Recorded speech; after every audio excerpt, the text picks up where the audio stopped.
Welcome to another episode of Inspired Content, where I'll be breaking down another board game, this time to come up with ideas it inspires for creating new games or new game types. So, in the last one, I sort of talked about how this game is very, very simple, but it's like a chess or a checkers style game. So it leaves a lot of questions as to what one can pull away from this for making something new with.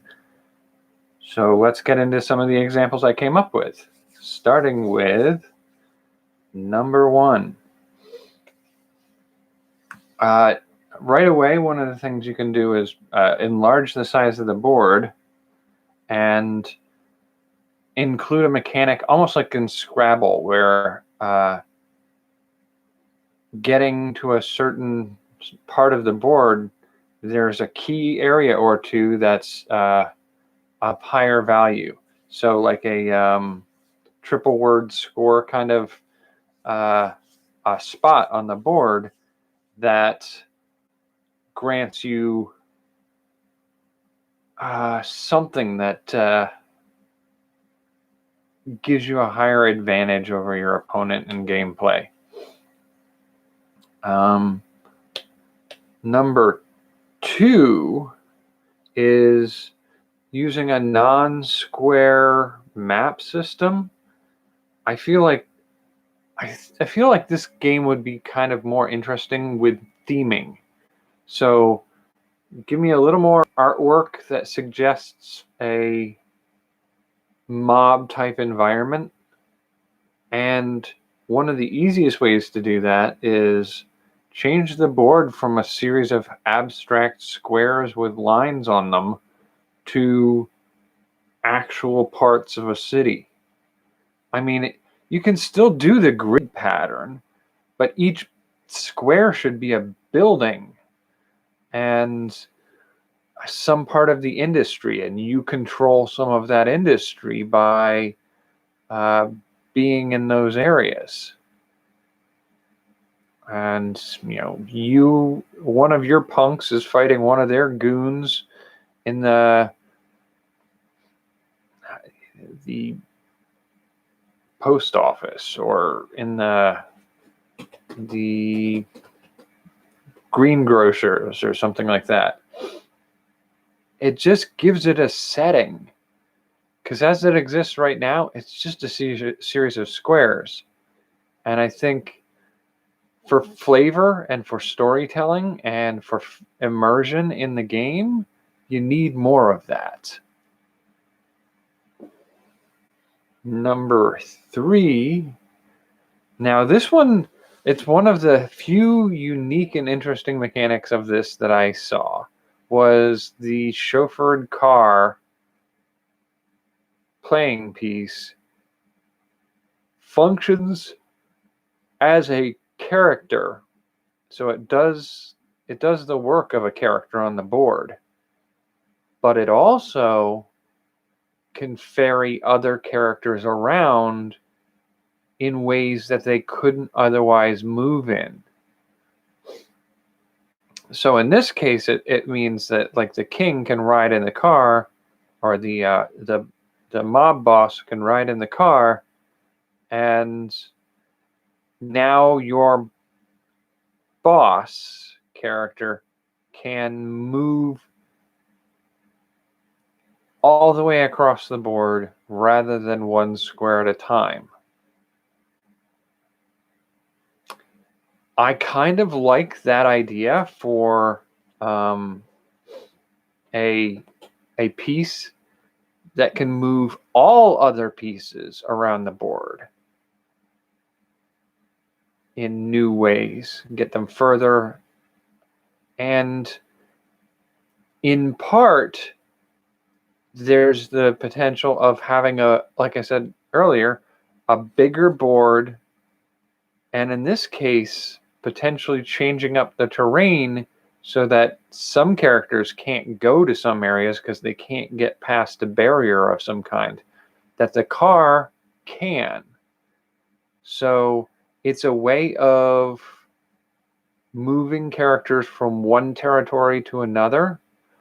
But even more interesting is a punk fights another punk.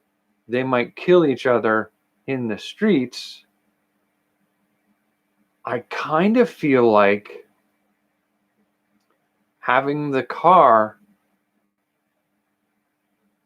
land on the same space as another character, you can kidnap that character.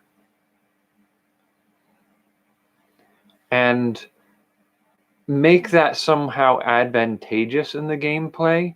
So like having somebody, if you were to build a version of this game that was a 4 or a 6 player version of this game, kidnapping certain key members of one of the other people and holding them securely within your own base territory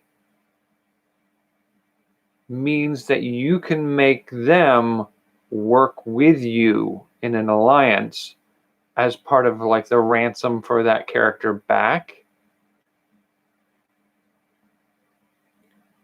Or, and I mean, they can secretly arrange arrangements with one of the other players to try to break your person out. It's just the options for the kidnapping capabilities, I think, need to be examined further. Okay, so number 4.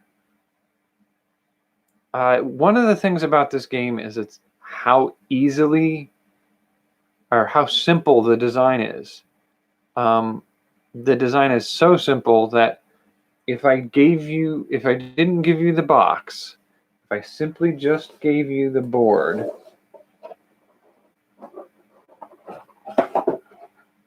and put new stickers over the different symbols, that you could conceivably imagine this game in like if the guns are turned into swords and the guitar or the violin cases are turned into bows and the cars are turned into horses, and then the only other thing you have is like the boss logo, and that could be a family crest. You could turn this into a Game of Thrones army battle or something. And you could just as easily turn it into any other thing. So the idea I came up for an example of this is a space combat game where each of the 4 types of characters are types of ships that you release from your base, your mothership, your starbase, your planetary colony, and you go into combat and you release from your base of operations fighters and bombers and transport or prison ships. Yeah, I mean, the options are pretty big. And I actually kind of like this design for space combat better than this mob arrangement, because you put a backdrop of space down and you put a mothership and like the leader's command vessel launched from the mothership, and the rest of the ships are part of your fleet. I think it works really well. All right, number 5. This one feels, honestly, if you're going to be doing a takeover game, as they call this, you need to be doing this on a Monopoly board, or at the very least have, and the way I was thinking about this earlier was have a Monopoly track around a map of the city in which you have you do a dice roll. How many spaces can you move your player around the outside track? And the option to move your pieces on the internal map and play the chess version of the game with any spaces you don't use. So you roll your dice, you move your pieces, but you decide if you use all of your dice number to move. You decide if you use one or both dice, and if you use only one, you move only the number on that die, and then the other die you use to move characters on the battle map in the middle. And so half of the game is consolidating your mob empire, securing the docks, racketeering, controlling certain aspects of the city, gaining real estate and property, gaining alliances. All those are things that are happening on the periphery, the Monopoly board portion of it.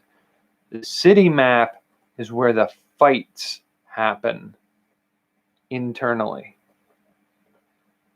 I think there's a lot of potential to make a really good game that way.